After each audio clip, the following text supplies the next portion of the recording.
হওয়া কাজ ভেস্তে যাচ্ছে, ভাগ্য যদি সহায় না হয় তাহলে করুন এই 9টি কাজ। 1.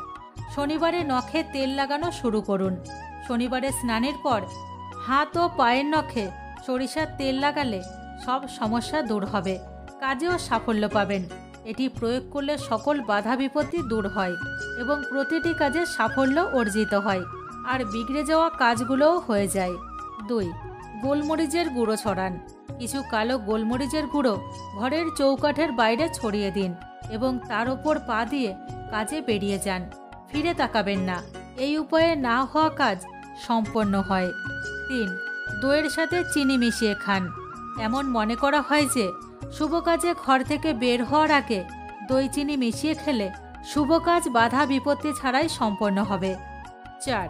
জ্যোতিষশাস্ত্র অনুসারে যাদের জীবনে সুখ ও সমৃদ্ধির অভাব থাকে বা তাদের সাফল্য কোনো না কোনো কারণে পিছিয়ে যায়, তাদের নিয়মিত সূর্যদেবের পূজা করা উচিত।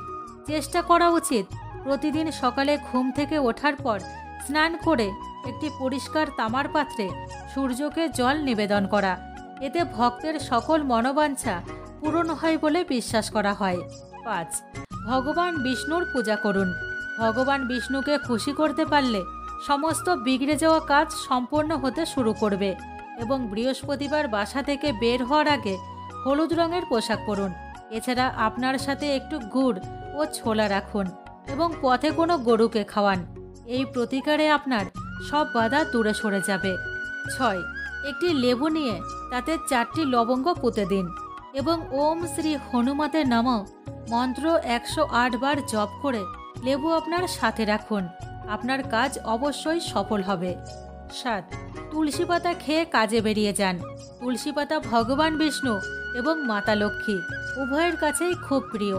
আপনার কাজের সফলতার জন্য কাজে যাওয়ার আগে তুলসী পাতা খাওয়া শুরু করুন। 8. হিন্দু ধর্মে বাঁশি ভগবান শ্রীকৃষ্ণের সবচেয়ে প্রিয় জিনিসগুলির মধ্যে একটি হিসাবে বিবেচনা করা হয়। বাস্তুশাস্ত্র অনুসারে যাদের বাড়িতে বাঁশি রয়েছে সেখানে কখনো দারিদ্র্য থাকে না। এমনটা বিশ্বাস করা হয় যে পূজার স্থানে বাঁশের বাঁশি থাকলে তাদের বাড়িতে সব সময় সুখ ও সমৃদ্ধি থাকে। 9.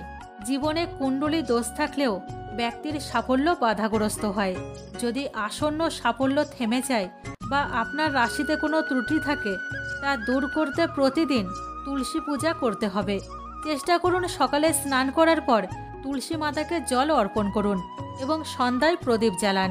তাহলে বন্ধুরা, কেমন লাগলো আপনাদের আজকের এই ভিডিও ভালো লাগলে লাইক করতে ভুলবেন না যেন। আগে এইরকমই সমস্ত ভিডিও প্রতিদিন দেখার জন্য আমাদের চ্যানেল সাবস্ক্রাইব করে রাখুন। দেখা হবে পরের ভিডিওতে। ভালো থাকুন। ধন্যবাদ।